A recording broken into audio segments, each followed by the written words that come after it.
যতক্ষণ হাত চলবে ততক্ষণ আয়, হাত বন্ধ তো খাওয়া বন্ধ। চুলোয় ওঠে না খাবারের হাড়ি। তবে বাপদাদার ঐতিহ্য ধরে রাখতে জীবন সংগ্রাম চালিয়ে যাচ্ছেন বাঁশ শিল্পের কারিগররা।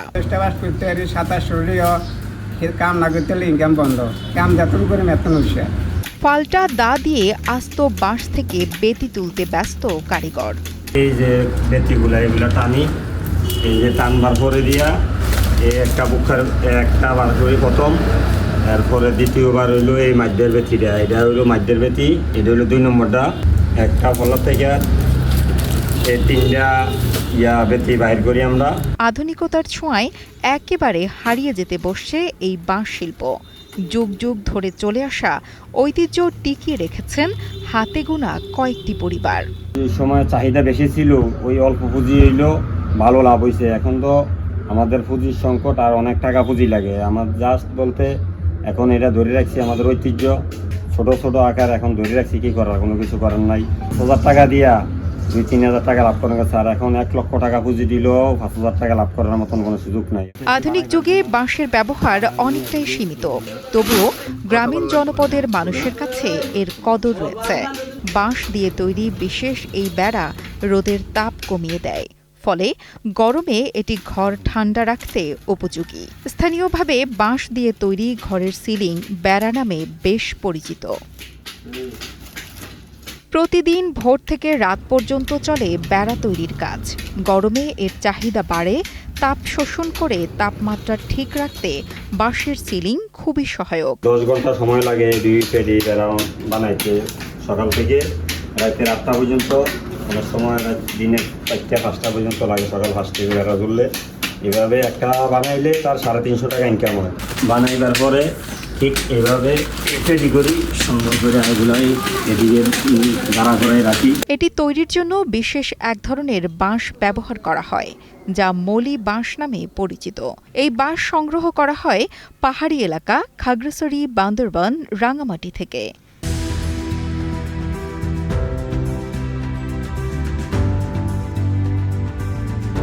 প্রতিটি বাঁশ আকার ভেদে 30 থেকে 60 টাকা দিয়ে সংগ্রহ করেন মহাজনেরা।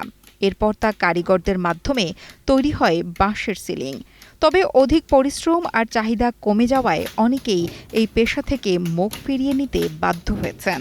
একটা বাঁশ কিনা 30, 40, 45, 55 টাকা পর্যন্ত, 60 টাকা পর্যন্ত গিয়ে পৌঁছে যায়।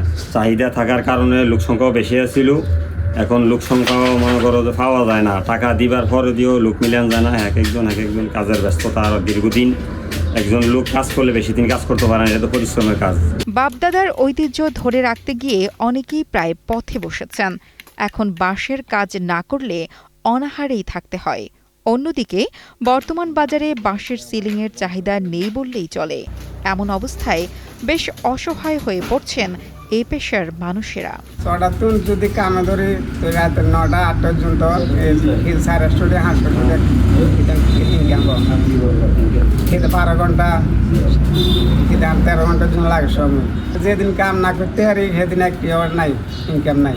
কুমিল্লার 14 গ্রামের রাজার বাজারে আলমগীর হোসেনের বাঁশের বেড়া তৈরির খলা অবস্থিত। এই খলা থেকেই বাঁশের তৈরি সিলিং দেশের বিভিন্ন প্রান্তে যায়। একসময় অনেক চাহিদা থাকলেও এখন তেমন একটা নেই।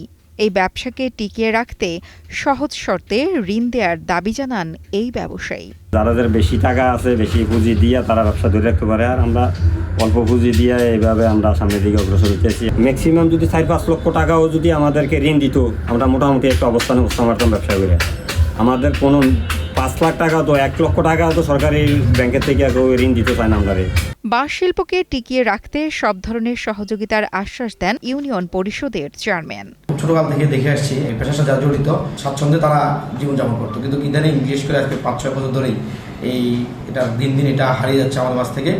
এটা হারিয়ে যাওয়ার মূল কারণ হচ্ছে তাদের পিছনে কোনো অনুদান না থাকায় বা সরকারি বা পৃষ্ঠপোষকতা না থাকায়। ভবিষ্যতে কোনো প্রণোদনা দিয়ে যদি কোনো সুযোগ সুবিধা আমি করতে পারি, আমি সর্বোচ্চ চেষ্টা করব এই শিল্পটাকে বাঁচিয়ে রাখার জন্য, যেহেতু এটা পরিবেশ বান্ধব এবং এখানে অনেক শ্রমিক কর্মরত আছে। নুসরাত জাহান কলি, কালের কণ্ঠ।